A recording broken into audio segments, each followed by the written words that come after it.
Finding the heading is one of the toughest question to solve in IELTS reading, and today we will be solving it together. So I have already told you the trick for solving list of headings or giving titles. So first of all, what you need is that you need to read the statements, fine, and highlight the keywords and group them.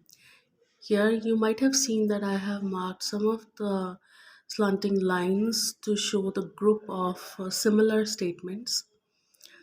First statement says that the probable effects of a new international trade agreement effects नए जो international trade agreement के असर क्या होंगे. सो यहाँ here the word international trade is very important and you can highlight effects also because हमें ये ध्यान देना है कि इफ़ेक्ट्स क्या हुए इंटरनेशनल ट्रेड के. और सेकंड स्टेटमेंट है the environmental impact of modern farming. इसमें कीवर्ड है मॉडर्न. फार्मिंग आपको हर जगह मिल ही जाएगा, हमें जस्ट ध्यान देना है कि मॉडर्न फार्मिंग की बात कहाँ हो रही है. Third one is farming and soil erosion. इसमें सॉइल इरोजन आपका कीवर्ड है और इस पे हमें ध्यान देना है कि जहाँ सॉइल इरोजन की बात हो रही होगी we may find the answer over there. So the fourth statement is the effects of government policy in rich countries. हमें देखना है कि गवर्नमेंट पॉलिसी की इफ़ेक्ट्स रिच कंट्री में. तो यहाँ हाईलाइटेड वर्ड होना चाहिए रिच, बिकॉज जहाँ रिच कंट्रीज़ की बात होगी वहाँ हमें शायद ये स्टेटमेंट मिल जाए. Fifth is the governments and management of environment. ये दो बहुत अलग बातें हैं. सरकारें और एनवायरनमेंट की संभाल, तो दोनों अलग मीनिंग वाले बातें हैं. और जब भी आपको स्टेटमेंट के बारे में समझ ना आए या कन्फ्यूजन हो, उसे आप अपनी मदर टंग में ट्रांसलेट करके दिमाग में बिठा लें और क्लियर कर लें कि क्या इनकी मीनिंग बनेगा. Sixth one is the effects of government policy in poor countries. तो हो सकता है देखिए कंपैरिजन हो रहा हो पैराग्राफ में रिच और पुअर कंट्रीज़ का, सो इसीलिए इसको ध्यान में रखें. Seventh one is farming and food output. उसमें फूड आउटपुट को आप हाईलाइट करेंगे. और एट्थ में है the effects of government policy on food output. तो यहाँ देखिए फूड आउटपुट सिमिलर हमें मिल गया, लेकिन एट्थ में बात कर रहे हैं गवर्नमेंट पॉलिसीज़ की और सेवन्थ में बात कर रहे हैं फार्मिंग के साथ उसको कंपेयर कर रहे हैं. तो नाइन्थ रहा हमारा the new prospects for world trade. दुनिया का जो ट्रेड वर्ल्ड ट्रेड है जो डिसाइड करता है कि कौन सी चीज़ कितनी में बिकनी चाहिए या कितनी पैदावार है तो क्या रेट रहना चाहिए. सो उनके प्रॉस्पेक्ट्स उन्होंने क्या सोच के रखा है आगे के लिए. सो अभी हमने देखिए स्टेटमेंट्स पढ़ ली, कीवर्ड्स मार्क कर लिए. नाइन्थ में आपका जो है कीवर्ड रहेगा न्यू प्रॉस्पेक्ट्स. तो अभी अब वक्त आ गया कि हमें इनको ग्रुप करना है. तो आपने जैसे पढ़ते जा रहे हैं तो देखिए तीन स्टेटमेंट्स ऐसी हैं जिनमें गवर्नमेंट पॉलिसीज़ की बात हुई है, तो उनको आप जैसे मैंने ग्रुप कर रखा है. उन तीनों को जिनमें कि गवर्नमेंट पॉलिसी लिखा हुआ है उन तीनों को एक ग्रुप में डाल दें. फूड आउटपुट वालों को मैंने एक ग्रुप में डाल रखा है और वर्ल्ड ट्रेड और इंटरनेशनल ट्रेड एग्रीमेंट को एक तरफ डाल रखा है. अब आप थोड़ा सा अगर कंसंट्रेट करें तो मैंने शायद पहले भी बताया हुआ है कि कोई भी पैराग्राफ होता है सबसे पहले उसकी होगी इंट्रोडक्शन टॉपिक की, फिर उससे रेलेवेंट कुछ ना कुछ पास्ट का या बेसिक कुछ चीज़ें जो हैं उनको वो डिस्कस करेंगे और फिर उनके कंपैरिजन्स रहेंगे और कोई कोई ड्रामेटिक चीज़ कोई स्टोरी हैपन हुई हो उसके बारे में बात करेंगे और लास्ट पैराग्राफ्स में वो फ्यूचर की बात करेंगे. सो ये जो हेडिंग वाला है ना, ये दिमाग में ये सारी जो स्टेप्स है याद कर रख के सॉल्व हो पाएगा कि हमें इंट्रोडक्टरी स्टेटमेंट्स जो हैं स्टार्टिंग में ढूंढनी है और हमें फ्यूचरिस्टिक स्टेटमेंट्स जो हैं, फ्यूचरिस्टिक कौन सी होंगी, देखिए जो हैं कि न्यू प्रॉस्पेक्ट्स उनके जो हैं वो हमें हो सकता है लास्ट में मिले, या जो हैं इंटरनेशनल ट्रेड एग्रीमेंट वाला है वो उसका जो ग्रुप वाला है ना, तो वो हमें हो सकता है लास्ट में मिले, क्योंकि वो फ्यूचर प्लानिंग है।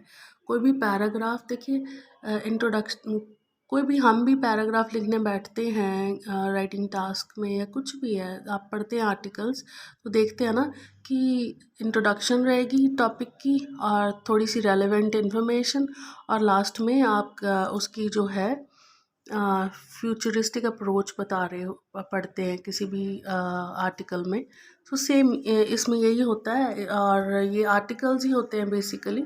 मैंने आपको इसीलिए कहा हुआ है कि आप अगर एक न्यूज़पेपर के एडिटर्स कॉलम अगर पढ़ना शुरू कर दे तो आपको रीडिंग में बहुत हेल्प मिलने वाली है, बिकॉज वोकैब भी बढ़ेगी और आपको इन्फॉर्मेशन भी रहेगी काफ़ी चीज़ों की, और आपको अंडरस्टैंडिंग रहेगी कि टॉपिक कैसे शुरू हो रहा है, कैसे रेलेवेंट उसको प्रोसीड कर रहे हैं, और इस तरह के टॉपिक्स होते हैं ना। सो इसको हम सॉल्व करना शुरू करते हैं। सेक्शन ए पहले हम देखेंगे, और सेक्शन ए में हेडिंग के बारे में आपने बहुत से बार शायद गौर किया होगा कि फर्स्ट लाइन में, फर्स्ट 2-3 लाइंस में आपको जो है आंसर मिल ही जाने वाला है, कीवर्ड्स मिल ही जाने वाले हैं। तो सेक्शन ए को लेके ऐसा ही है, फर्स्ट लाइन में ही हमें तीनों कीवर्ड्स मिल चुके हैं। The role of governments in environmental management is difficult but inescapable, है ना। तो ये देखिए गवर्नमेंट्स और एनवायरमेंटल मैनेजमेंट हमें 3 वर्ड्स जो हैं मिल चुके हुए, और ये हमें मिले थे, देखिए स्टेटमेंट 5 में, governments and management of the environment.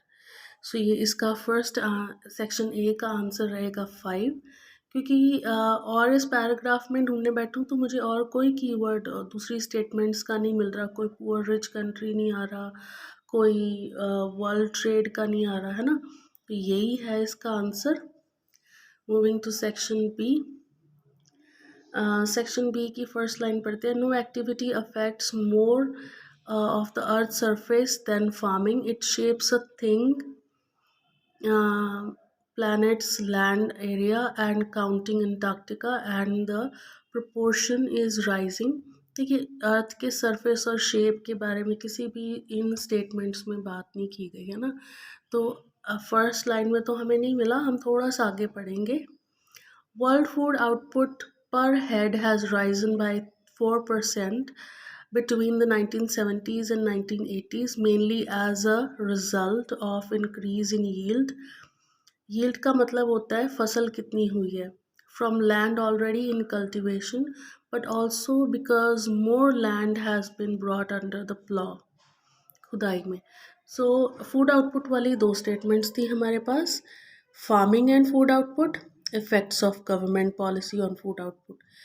तो मैंने जितना पढ़ा है तो मुझे तो ये इसमें फार्मिंग के साथ ही मिला है, कोई गवर्नमेंट पॉलिसी की बात इस पूरे पैराग्राफ में नहीं हुई।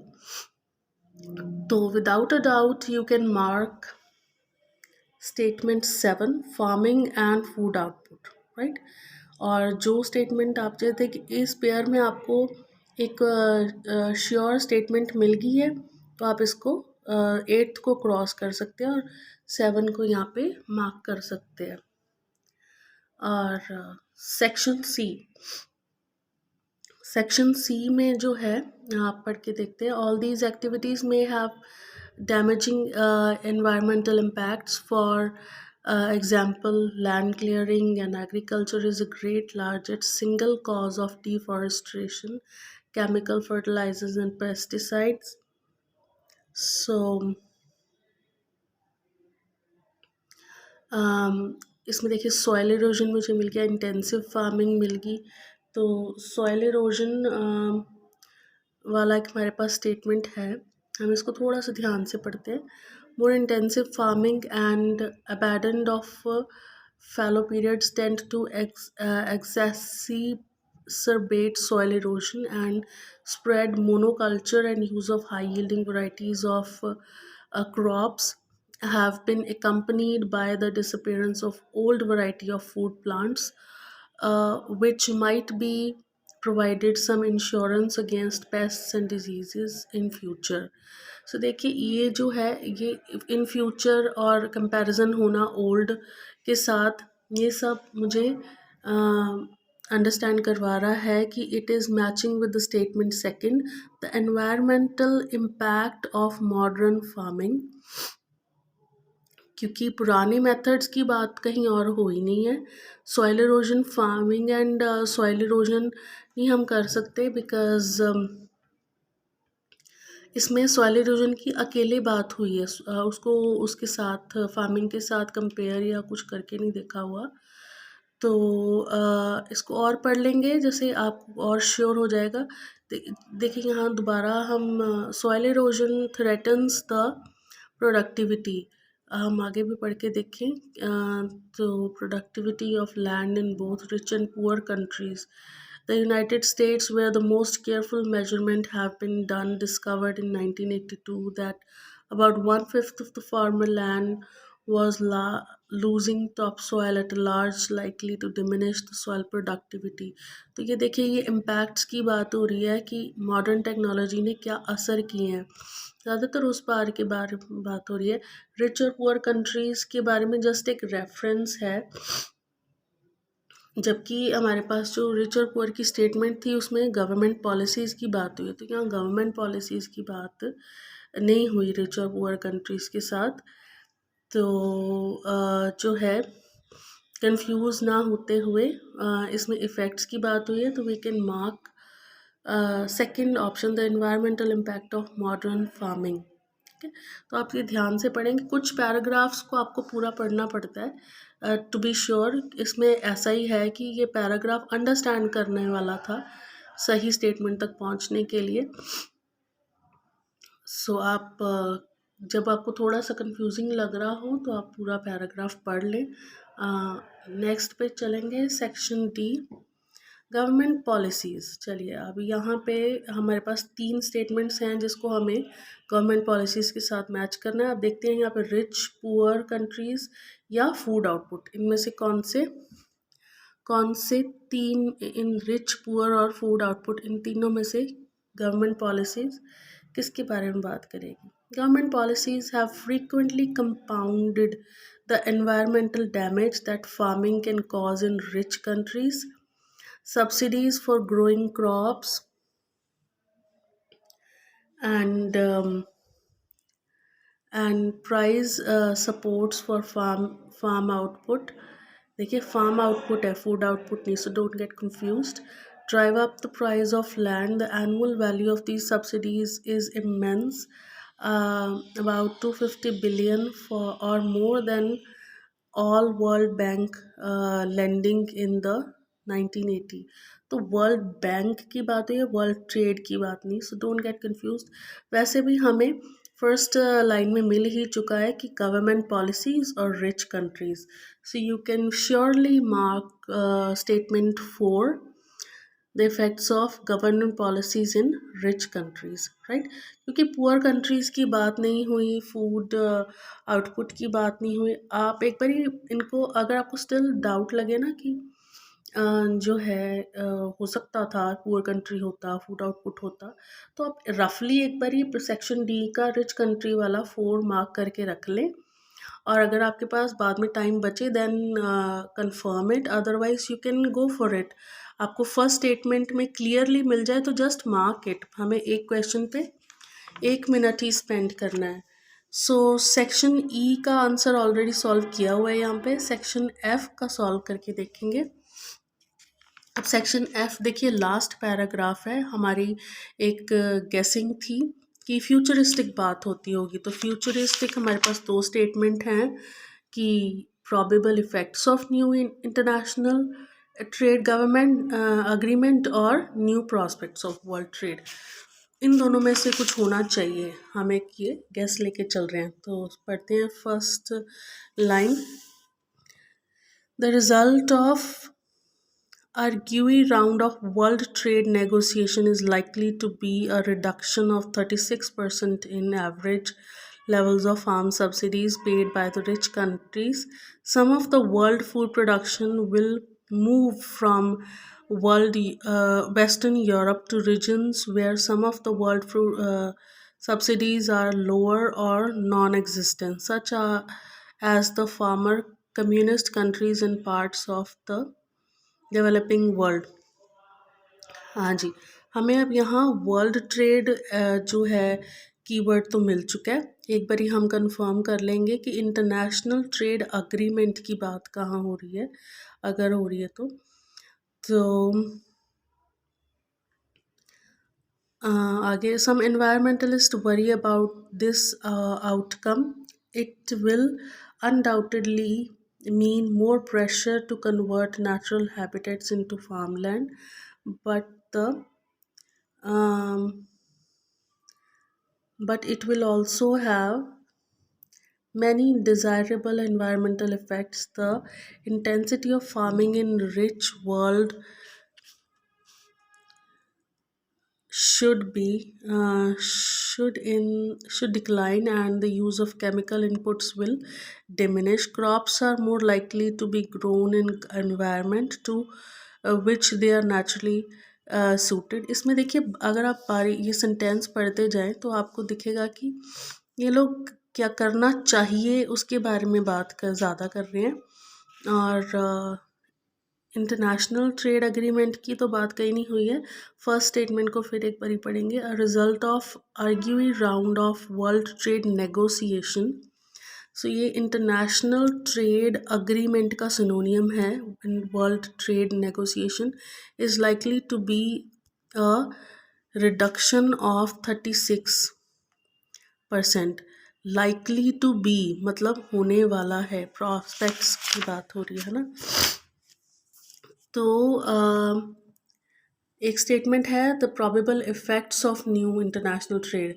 एक में बात हो रही है इफ़ेक्ट्स की, एक में बात हो रही है उनके प्रॉस्पेक्ट की कि उन्होंने क्या सोच के रखा है। तो हम इफ़ेक्ट्स के बारे में जैसे हमने पढ़ते गए तो हमें यहाँ मिडल में उसके सारे ये देखिए इफ़ेक्ट्स मिल रहे हैं, और बहुत काफ़ी सारा यहाँ सारे में जो है इफ़ेक्ट्स की बात की गई है।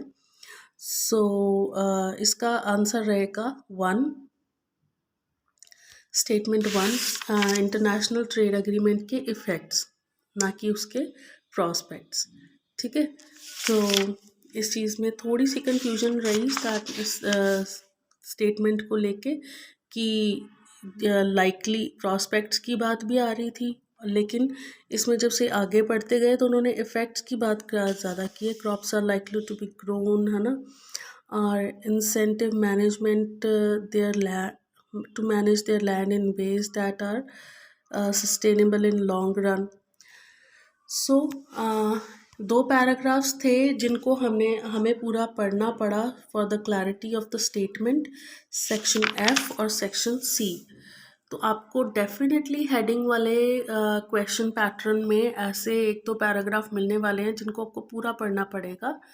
सो डोंट गेट कन्फ्यूज्ड, बस स्टेटमेंट्स को क्लियरली अपने दिमाग में बिठा लें, कीवर्ड्स को दिमाग में बिठा लें कि मुझे इफ़ेक्ट्स ढूंढने हैं कि प्रॉस्पेक्ट्स ढूंढने हैं, या कुछ भी जो भी वर्ड्स कीवर्ड्स हैं, है ना, मेन वर्ड्स हैं। सो इस तरह आपका हेडिंग वाला पैराग्राफ इजीली सॉल्व हो जाने वाला है। There is nothing tough about it. If you still get any confusion regarding this, please let me know in the comment box and we will try to solve it together.